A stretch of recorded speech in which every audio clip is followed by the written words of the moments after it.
Good morning and welcome to Gana shot. Gana shot में आप सबका स्वागत है। On this Sunday morning, I'm going to talk about the Neijuan curse and it's killing China. Look, at the outset, let me put certain things, give you a macroscopic view. In all my study of China, what I've realized is the biggest enemy of China is China itself. China progresses and it progresses remarkably to a point where it kills itself. And that's the story about almost everything. You look at the property sector, it grew to such a level that, it was pump priming the Chinese economy and it killed itself. Look at Mao. I'm taking you back into something else completely. He integrated China and killed China. He exterminated 30 to 40 million people. The Great Famine. Look at their military. It's grown so big to being irrelevant or rather inefficient or indeployable. So many PLA generals gone, fake equipment, useless. And that's happening for the tech sector now. And that's what Neijuan is all about. What is Neijuan? Neijuan is involution. What is involution? Involution is the opposite of a revolution. Revolution takes you outside. Involution gets you in. Involution is a descent into chaos. Involution is a rat race which China can't get out. Why China designed this? China designed involution for itself. And today it's paying the price of this involution. Well, many people might not agree with what I'm saying, but that's okay. I don't need anyone to agree with what I'm saying. The Chinese know it and they're worried about it. And there's a self-limiting factor always in the Chinese story. There is a limit above which they can't go. And that I think is now, coming to my mind as a Chinese characteristic. China can't break out of its own shackles. China probably can break out of its own shackles when the CCP goes. And when the CCP goes, there's going to be chaos before it can actually create a set of new, or it can create a new paradigm of its own progress and growth. Right? And I'm going to talk of this. This is happening in front of us. And like all good things, well, the world is not accepting it. And we as Indians are just refusing to accept it. This is a third in the series. I predicted that the property will collapse and there'll be a problem. People laughed at me. I predicted that the demographic, problem is going to come, decline is going to come, and that's going to herald a lot of things. People laughed at me. I'm again saying, look, this is going to kill China. People will laugh at me, but that's okay. The reality is going to play out. And I still predict 5 years more. See what's going to happen. Well, let's get into the whole topic and see where this whole story is going. I mean, before I get into the thing, let me have a look at the, thumbnail again. I must explain because if you can understand the thumbnail, the rest is all QED. What's so great about it? This is a cartoon or a caricature which I picked from one of the Chinese portals. What does it show? It shows a man standing in a boat and he's looking ahead and wondering, where am I going? Just behind him, the same guy, right? Call it what you want, his ghost or his alter ego, whatever it is. He's drilling that boat. He's drilling that boat and sinking it. What is sinking? Very interesting. Here, look at it. The prices are sinking. And this is the crux of involution. As their output has grown, rat race competition has spiked in China, the prices are sinking, and profits are falling. China might be the biggest exporter of cars, solar panels, EVs, and batteries, and all that. But is it making profit out of it? No. So China is not making any kind of profit over all what its technology, everything is. Is that technology going to pay China off? Sorry. And before I go ahead, let me also tell you something. This is something which I'm hearing. Everyone talks of AI, AI, AI. Is AI going to pay off? That's the big question many people are asking. And they're finding no answers to it. And China is ahead of the rat race in AI. And that might not pay. And if it doesn't pay, that whole lot of technology and that ecosystem is going to collapse. Right? And that will take this Neijuan and everything to a different level. Let's look at this. This is something which I picked out of a Chinese economist. That's what he says. This is a Chinese economist's view. Well, many people might say I'm plagiarizing the Chinese thinking. Yes, I'm quoting them. What does he say? Mao's era is the high, right? Consolidated the nation. The 1980s were the awakening. The Deng Xiaoping era was the awakening. 1998 to 2017, the reign of Jiang Zemin and Hu Jintao, and spilling over to Xi Jinping, is the boom. And the boom ended in the unraveling. Just think, this is coming from a Chinese. And I found it very, very, very interesting. I said, I must share it with all of you. And from 2018 onwards, he says China has entered a correction or a crisis phase. I thought it was 2021 COVID period. But here is this chap saying it started getting into the correction phase in 2018.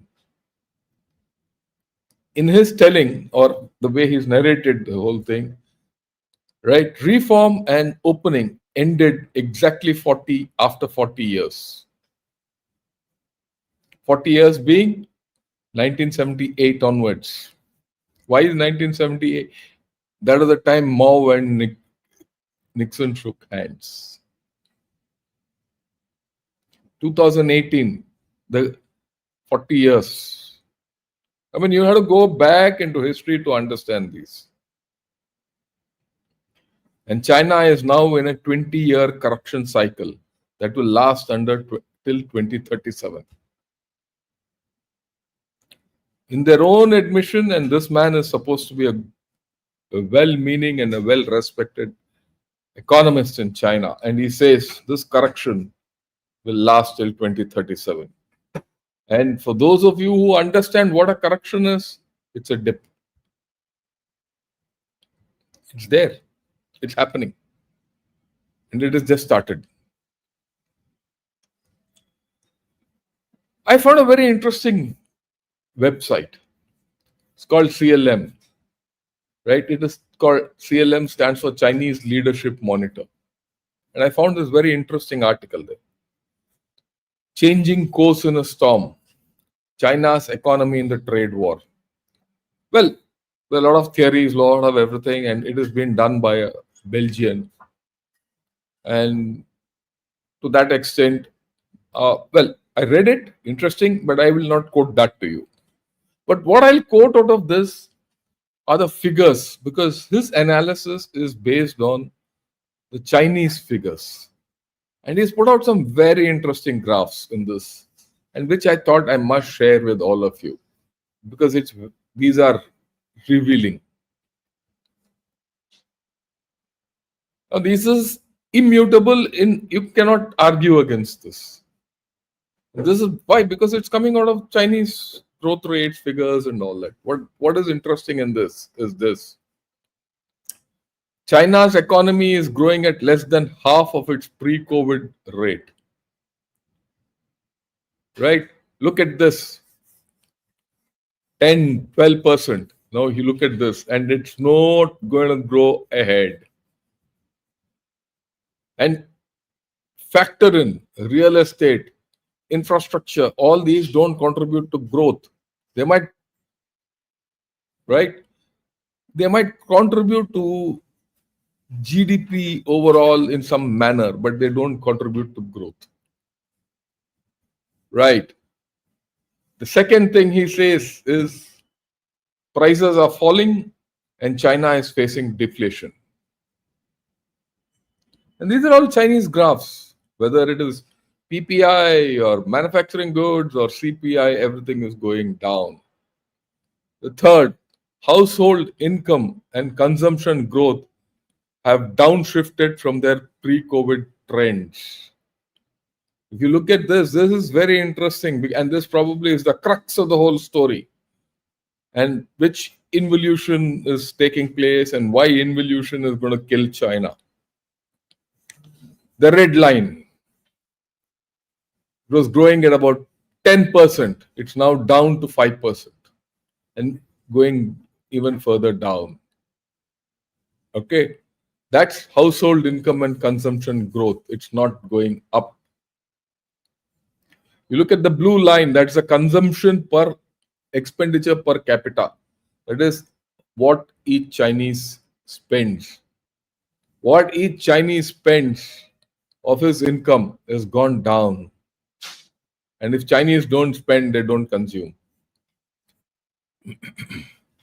Residential property. He says China's residential property collapse isn't over. It's continuing. All factors are going down. And if all factors go down, cement goes down, steel goes down, electric fittings goes down, furniture goes down, and appliances go down. And all those items which are consumers' greatness are all going down.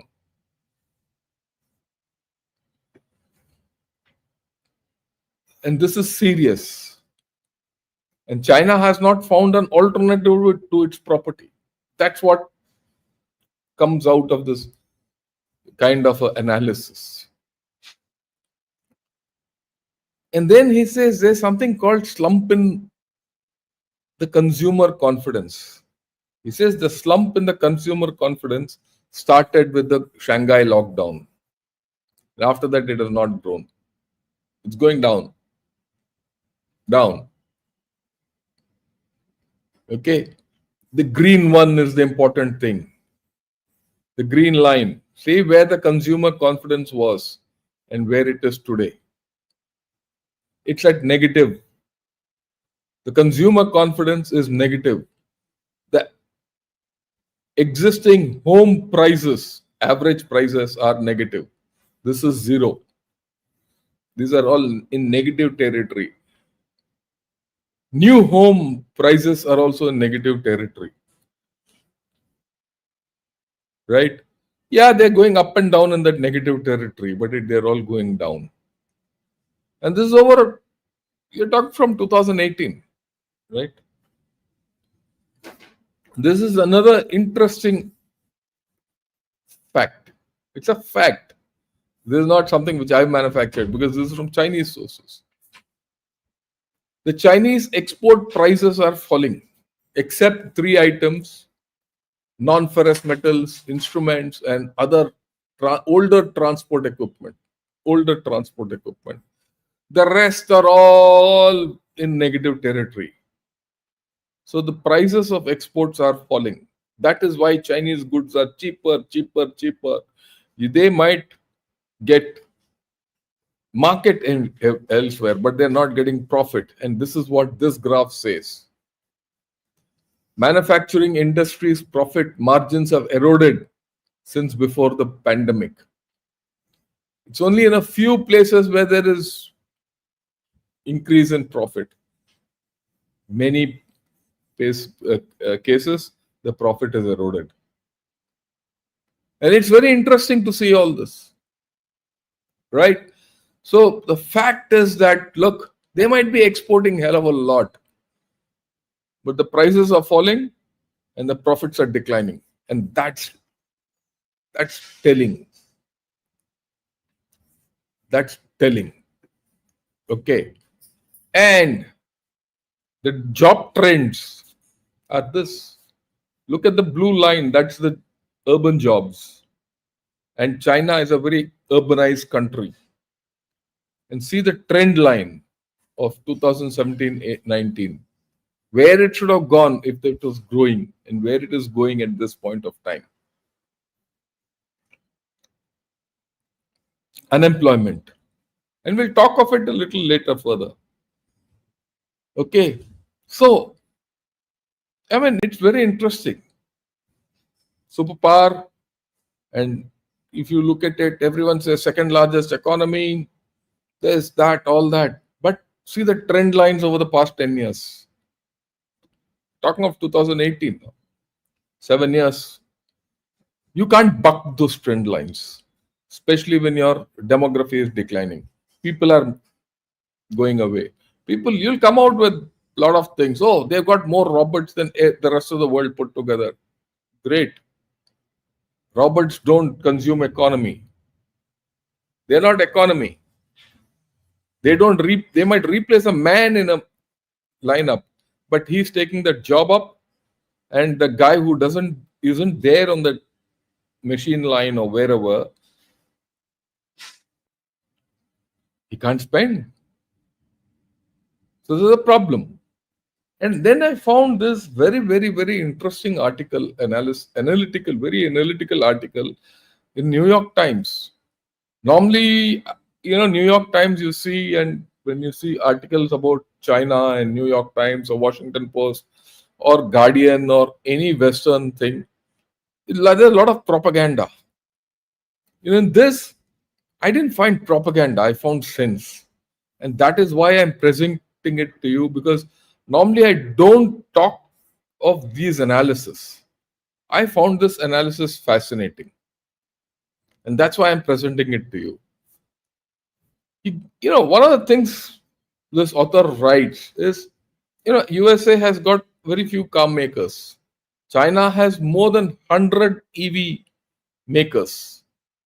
100 models, not models, 100 car makers with their models.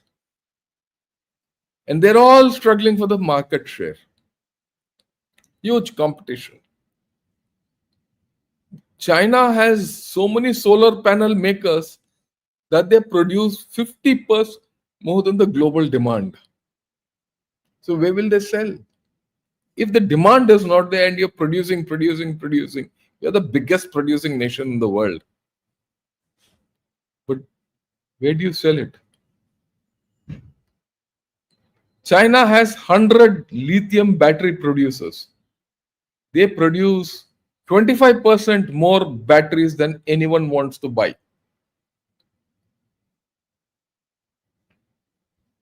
No one wants to buy it because they don't need it. So what happens? This forces the Chinese manufacturers to innovate, but it leads to price wars, losses, and bad debt and collapse. This is the problem. And here I would like to mention one thing. If this is the case, can we open up our economy to the Chinese? Because if they come in, they're going to kill everything. All these, whether it's EVs or batteries or solar panels, these are the three main things. If they enter our market, they'll kill us.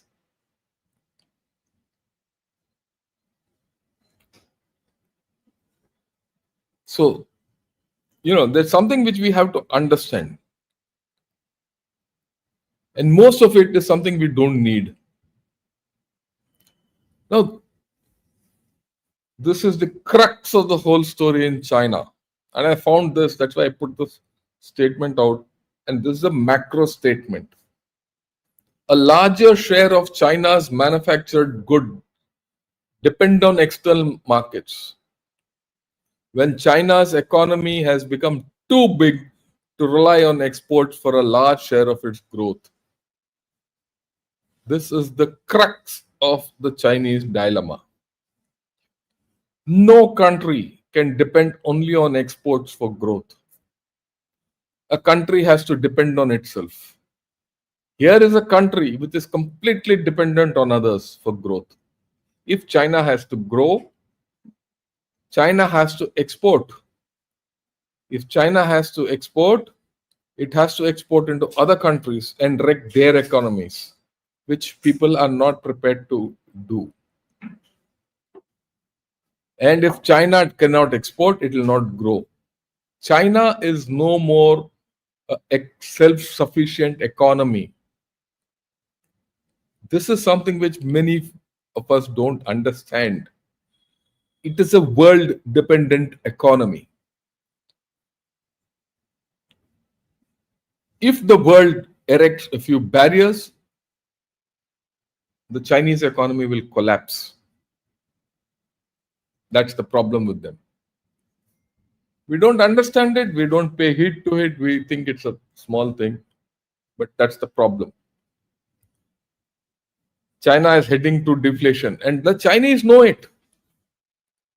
And their leaders call it involution or Neijuan or reckless domestic competition.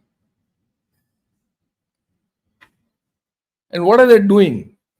They're reining it by browbeating companies to keeping prices steady and instructing local companies to scale back subsidies. If you withdraw the subsidy, then the guy who's making it has no choice but to raise his prices. But the problem for him is if he rises his prices or raises his prices, his sales will fall. If his sales fall, he has to pack up. And if he packs up, people don't have jobs. The flip is also true. If subsidies are given and he sells, the government has to pay subsidies. And as I said, where does Chinese governments, local governments or central government get money for subsidies? It gets it back from its people. Whether Neijuan is offset by rising prices or stabilizing prices in some manner. If they do that, factories will close, unemployment, problem. If they subsidize their factories, the money has to come from people. Ultimately, the people will suffer. Both ways it's getting caught.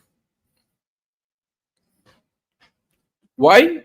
The crux again is economy relies so heavily on investment for growth. It does not depend on consumer spending.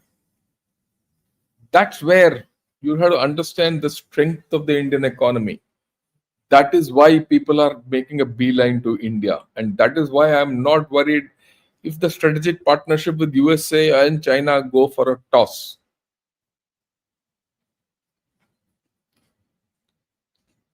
It produces enormous surpluses, China, that wreck profits at home and provoke trade wars abroad. That's the problem. In 2024, Chinese exported goods they couldn't sell at home at prices so low that America and Europe erected tariff barriers on them. That's where the tariff war is all about. In 2024, last year, that was a time when this thing called Neijuan or involution started coming into play. And the Politburo for the first time said we have to fight it. And involution was a priority.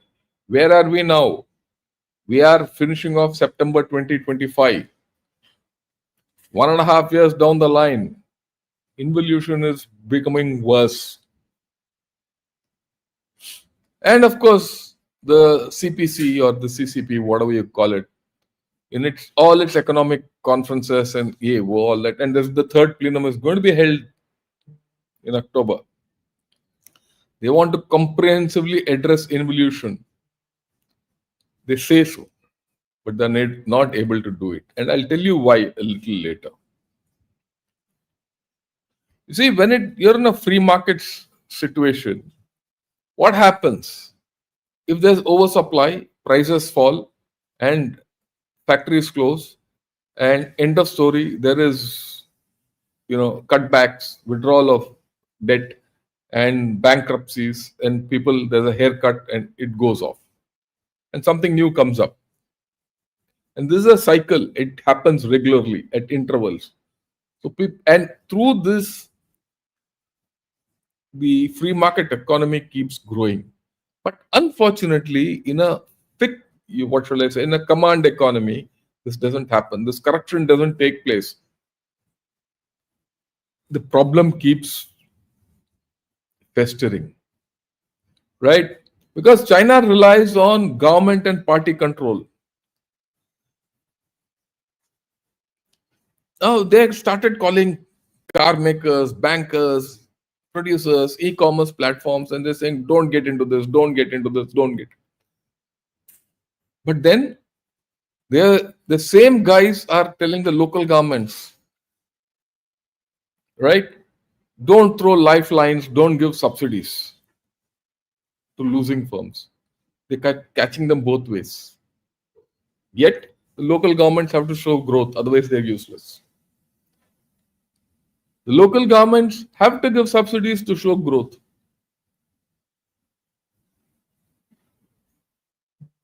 And there's no question of allowing or ensuring that their factories close. Because if the factories close, right, and any policies which discourage excess supply or closure of factories or anything means loss of jobs. And if there's loss of jobs, there's also loss of tax revenue. China's caught. It's caught in its own web. A collapse has to take place, like it happened with the property. It's only a matter of time. You will see this. Fundamentally, China needs excess consumption or domestic spending to gobble up excess capacity. This story has been on for a long time. It's not now. Way back, they said increase local consumption. But China didn't do that. Just for figures, this is the figures which come out of this. Private consumption in China accounts for 40% of the domestic product. Okay. It's 69% in USA and 53% in Germany. Germany is manufacturing heavy. And that is why the German economy is suffering today. Because Germany also doesn't consume. USA is a consumption market, almost 70% consumption. Their economy won't collapse. Their economy will collapse for different reasons. If you're only consuming 40% of what you produce, and that's where we can't be touched. We are somewhere in the region between 60 to 70. India. And that is why everyone wants to come here. In such a case, there's yet another factor. The social net in China is very weak. So people have to save. Just think, even our social net is weak. There's no doubt about it. We're not different in that. Even our saving rate is pretty high. But at the end of the day, we still have to consume. Our social net in large communities is based on societal considerations, especially in our tribal regions and all that. And things are evolving in our case. You have this NPS, UPS, and all come in. The government has instituted schemes for pension even for private people. And people have faith in our government that they'll deliver. Now the NPS scheme is way back. When did it start? 2014. And it's matured. In China, people are not contributing to that public pension scheme. They say, no, we're not interested because we don't trust it. So, Chinese households save because of the lack of that social net. So, if they save, they don't spend. If they don't save, if they save, they're giving it to the bank. The bank buys government bonds. So, they fund the government to give subsidies, which is killing them. That's the circle which I keep talking of.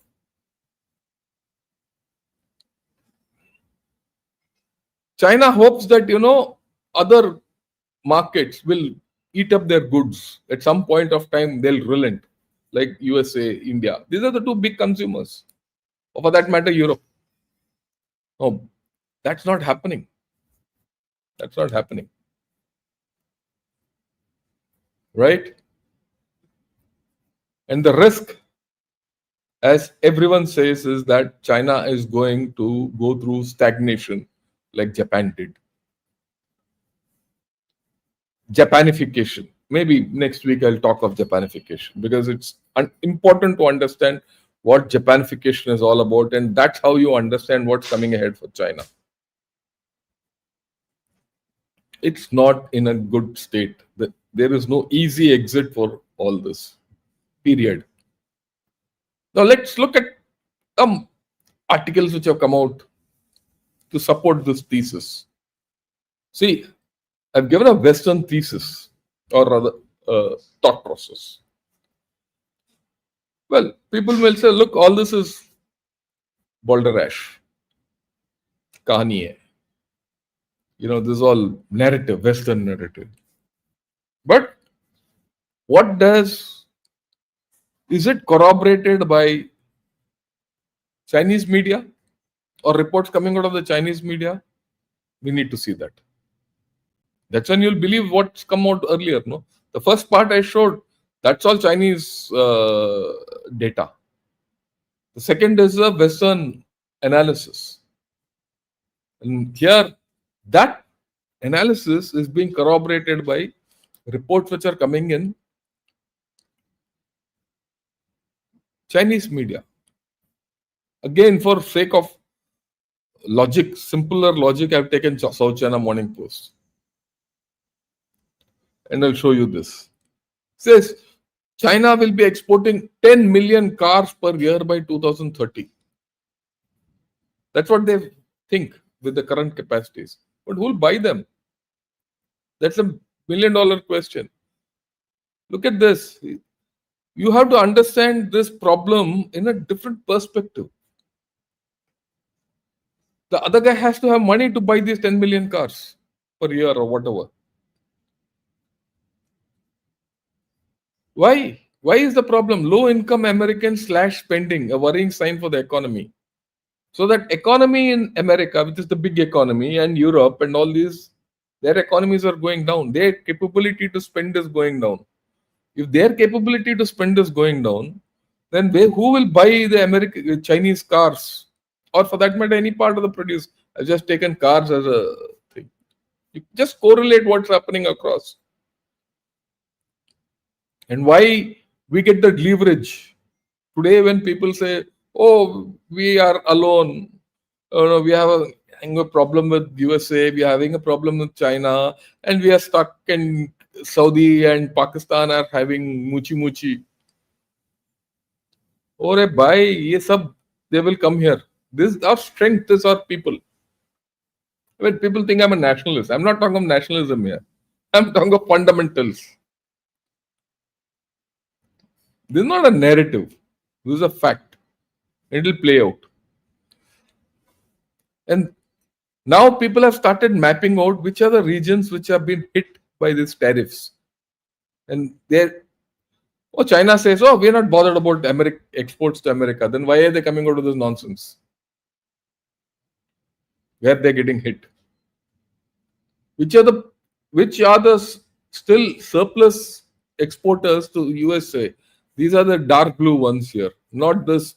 These are the red is bad. Even these ones are bad. And who? Tibet. Tibet is an exporter.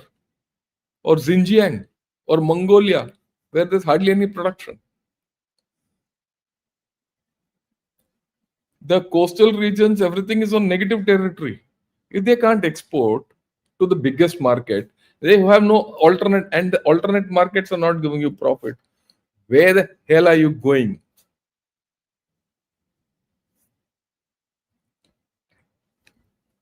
Governments need cash, and they are looking at it from the 5 year plan. You'll see some reports of 5 year plan coming up and all. Why all this? What I've shown, that piggy bank and all that, is not my imagination. This is Chinese caricatures. I keep saying, there's very. I keep plagiarizing from the Chinese media. They substantiate what I keep saying. They're eating into savings, old savings, whatever they had.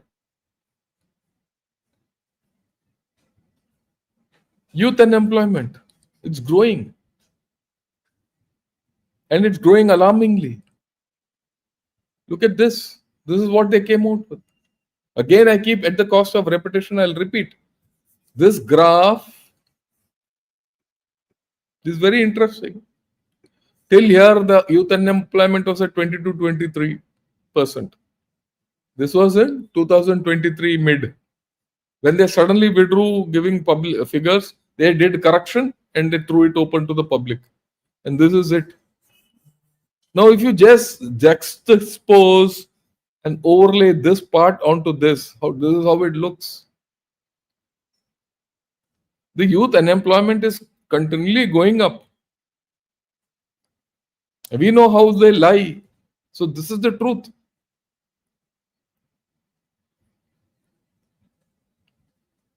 Where is China going? August. Their indicators, I've discussed this earlier. I've just repeated it for emphasis.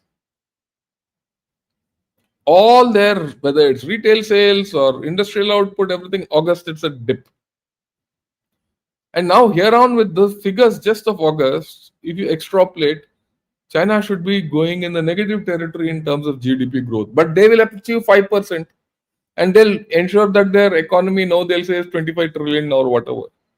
It's all bloody fake.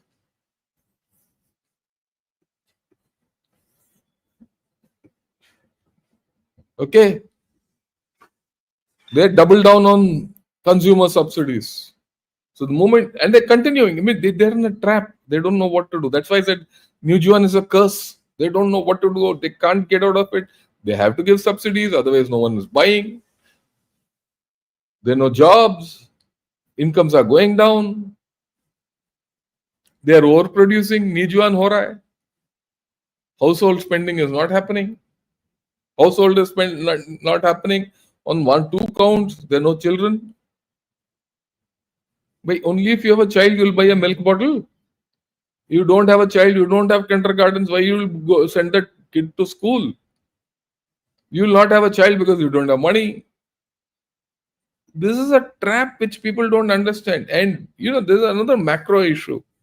If your defense is growing at 14% per annum overall, and you're putting money into missiles and starships and aircraft carriers ad lib, and you are not able to deploy them also, so all that money is going into waste. It's going to waste bin.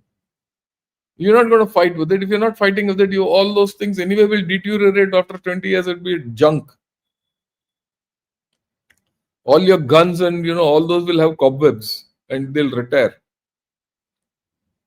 Thank God for Pakistan, some of our items are being utilized. In China, they don't want to fight a war, but they want the biggest military. And that military needs money. It'll keep guzzling because you make a big military, it needs more items for maintenance. And that is going to kill what? Subsidies? Or whatever.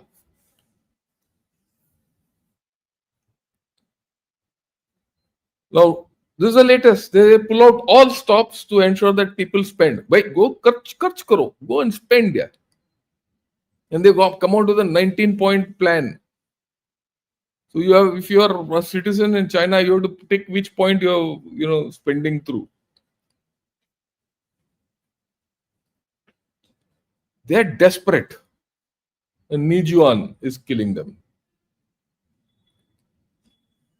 And one of their economists says boost household consumption.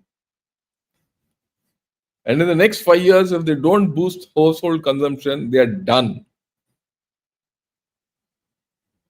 And if they boost household consumption, they are done in another manner. Where will they get that money from? It might fuel huge inflation.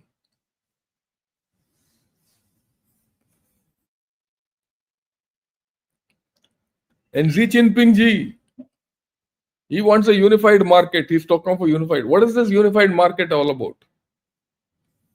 Right? Yeah, I see.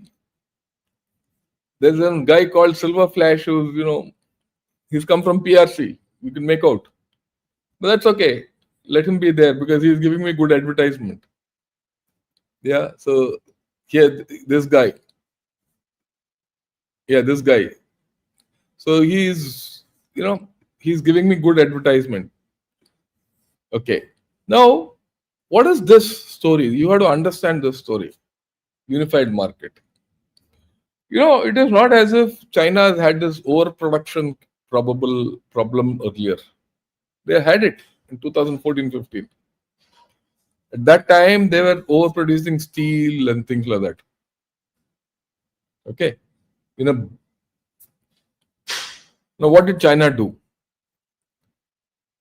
So, even their power producers were in that manner. But at that time, all their overproducing item or factories were all state controlled.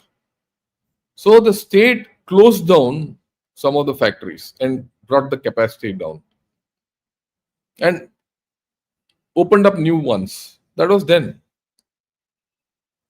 But now the overcapacity and overproduction is in private firms, and they're small firms, not the big ones. Big ones, the Chinese can, do corruption, fake, wo jo bhi karna hai. But what do you do with the multitude of small firms which are overproducing? You saw this on display when Trump came out with his tariffs. Overnight, the Twitter and TikTok and all social media were flooded with offers from China. Buy this bag at this price. They were selling everything off, including themselves.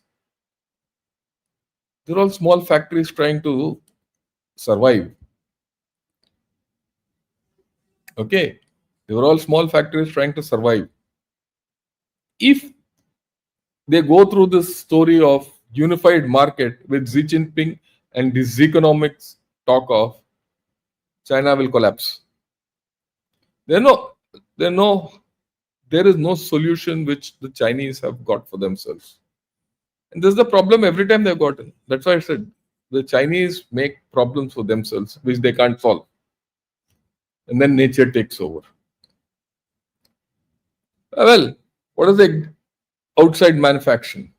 What's the outside manifestation of all this? Singapore. Singapore is seeing lesser money coming from China. And Singapore is a funnel for Chinese money to go out. It's not going out. Why? There's no money there.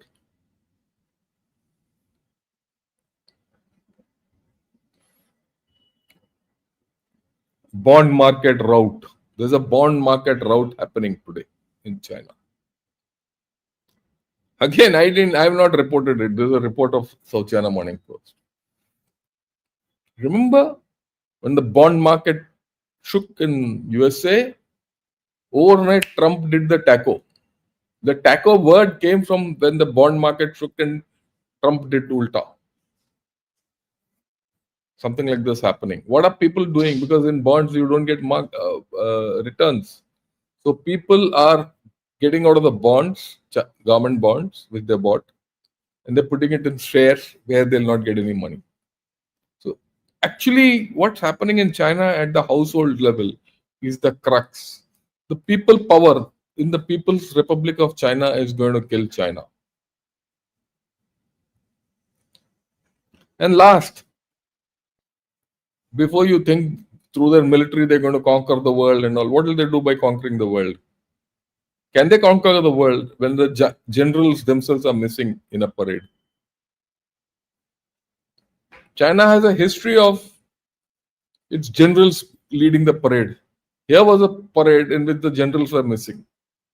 It was only colonels. One general, one lower ranked general led the parade. The rest were all colonels. The generals were missing. Why were they missing? They were missing because there were problems.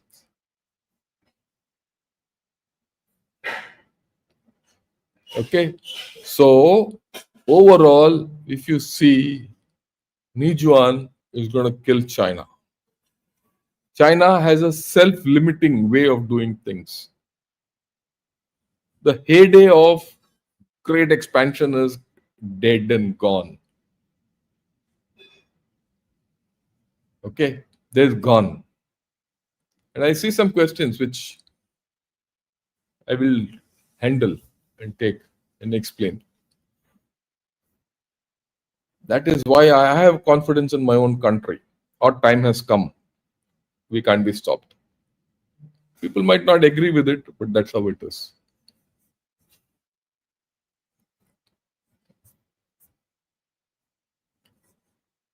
Okay, Akash, morning. Ashish Hegde, morning. Sundar Krishna also, good morning. Ladybird Haru, good morning. Maybe they may be a catalyst to accelerate the effect of the Neijuan curse. We don't need it. Leave it to the Chinese. They'll do it on their own. Right? There's no doubt about it at all. MK, morning. Sham Tarun also, morning. Ashok Gazula, morning. Yeah. Tuned in from the monsoon drenched West Coast. Oh, yeah. It's in a bad place. Robots can reduce the need for man and bring down the cost of productivity, which bring down prices. Eventually, humans can be given UBI and repurposed for higher value works. Yeah, you must go to China and advise them. They'll take it. Okay, I can assure you, value pilgrim, you must go to China because you can contribute to their disaster. I'll be grateful to you. If US pursues detent with China in the form of G2, then can India also pursue its own detent with China? That is wishful thinking. Unfortunately, we can't. There is no way. A detent with China has to start on the border. The big word detent means border. You don't have that leeway. Neither China has nor we have. Fahim Rahman, thanks a lot for your compliment. What is India's counter and deterrence to China's space and AI program, especially 500 plus IR satellite and satellite? Don't worry about this, Ashish. We are doing what we have to do. We'll do it in our way. China can do all this. It can go to space, AI, and all. It still doesn't solve their fundamental problem. There's a self-limiting prophecy which they've built into themselves. It's a matter of time. Ride it out. All this is hype. Don't fall into the hype of China.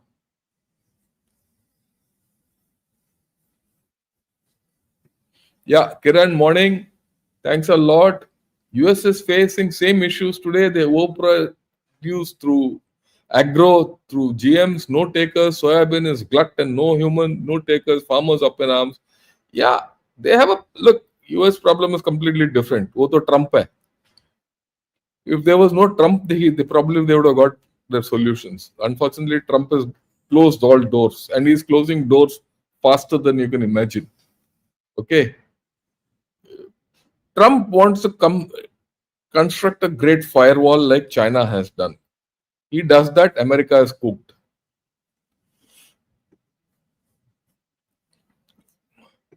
Yeah. These nations have trade surplus with China, Taiwan, Australia, Brazil, South Korea, Russia, Malaysia, Japan, Canada. Should India look into these nations? Yes, we must. And we have already started with Brazil. Australia wants a expansion of their thing. So there's no problem.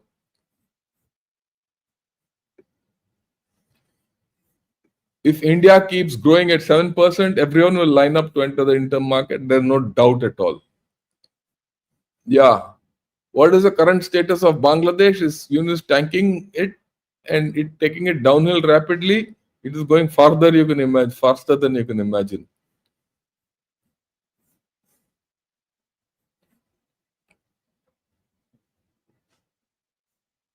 Okay, US pressure on India is to get a favorable deal for the next 25 years. I'm afraid, VS, that I'm going to do this in the evening. The India US strategic partnership is off, finished. Let's recognize that first. We only have a relationship. End of story. And we have to behave accordingly. That's what USA has desired. And I'll do this in the evening or maybe tomorrow morning. That's it. So there's no deal with the USA. There's no deal left with the USA. That deal is not going to take place. I doubt very much if there's a deal. After all, our team came back, and they've given an anodyne statement. So we'll have to rethink USA strategy completely.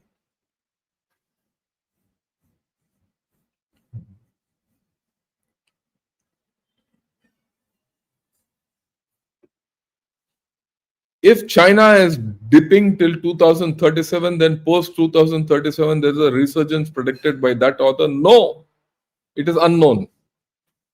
It is unknown. That's the thing. Is Chinese General Z capable like Nepal to overcome the CCP? No, he's not out of question. He's a CCP. Good. Yeah. Vasu, morning, joining late. Fine. Thanks a lot. You still joined. Yeah, Z-economics, Z-economics is killing it. The Silver Flash now claims, you see, the Chinese are claiming that they're not from China. That's also happening. Right? He could be from wherever, but his whole thought process, you can make out he's a Chinese. Yeah. It's time to discuss Indian politics state-wise, mostly southern states, only TN, Kerala. Yeah, look, I'm not interested in the politics of states, and I'll not discuss it. This is not a political channel. Sorry. Pakistan has 34 J-10 fighters and none crossed the LAC into India despite 11 of their airbases plundered. Doesn't speak well of. Oh, yeah. Don't respond to these chinks. Chinese are all nonsense. They'll lie, everything. They can't fight. Let's be frank. Why China keeps making huge dams just to make damn fools out of Chinese people? Look, they have to make dams. They're going into expansion of Three Gorges Dam. They're going into this Medoc Dam. They're also constructing a South-North Canal. All this. If they don't have infrastructure, their growth is going to go even further down. And this infrastructure will eventually put them in a bind. That's going to happen. That is one part I've not spoken of. If you add that into this whole story, the China story is very poor and weak.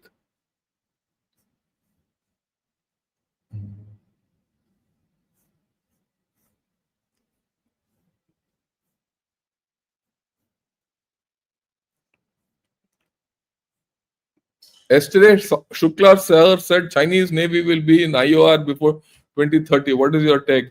Look, General Shukla has his own views. I have a completely opposite view about him, and I have logic. I have logic. If China has to enter the Indian Ocean region before 2030, he needs bases, which he doesn't have. Djibouti can't accommodate more than 5-6 ships at a time. That's it. Gwadar is not ready. They're not prepared to take, right? And Gwadar doesn't have the capability to put the Chinese Navy. Where else? Hambantota is too close to India to use it as a base. In any case, we will not allow it. If you don't have bases, you can't enter. If you do, the problem with the Chinese Navy is it has a lot of ships but can't leave the shore.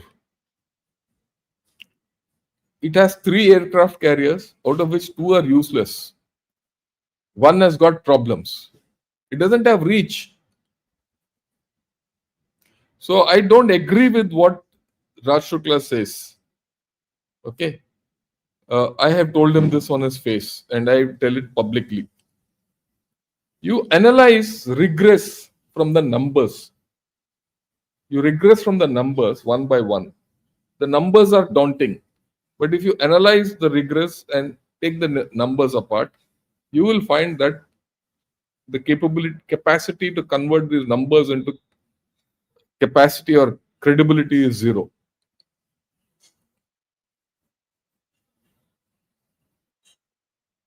Trump is an expert at the branch he sits on. Yes, I agree with you. Yeah. Ma Shasti ki Shubh Kamnaye. Chinese bots are getting annoyed because of your insight. Keep them annoyed, Guruji. Yeah. I am very glad you find them coming and let them spew what they want. But ultimately, what is to happen will happen. Okay, what is to happen? They came even when I was speaking of Chinese property. They came when they spoke of Chinese demography. Now I am speaking of Neijuan, they're coming. It hurts them. Yeah. Morning, General Sir. Thanks for the wonderful session. Malika, thanks a lot. You've been so nice every time you keep coming. Is the Chinese technology working? Ask the Chinese. I don't think that technology is working anywhere. वही है, China का माल चले तो चांद तक, नहीं तो शाम तक.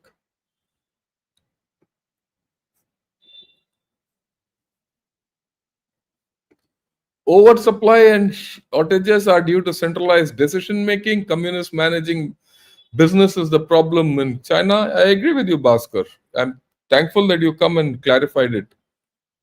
There are fundamental problems which they can't change, and if they have to change, the Communist Party has to go. If the Communist Party has to go, there'll be turmoil in China. That's why I said China is a very vulnerable state at this point of time. Right.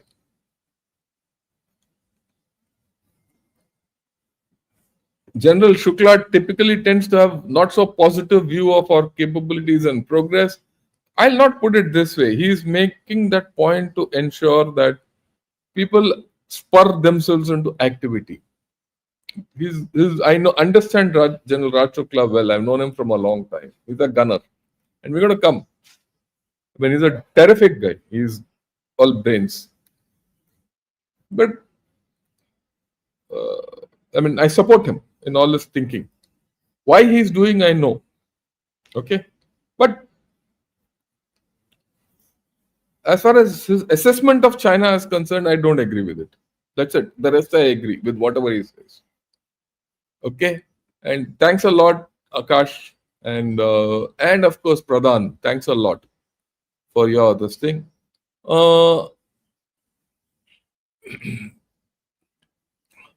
Okay.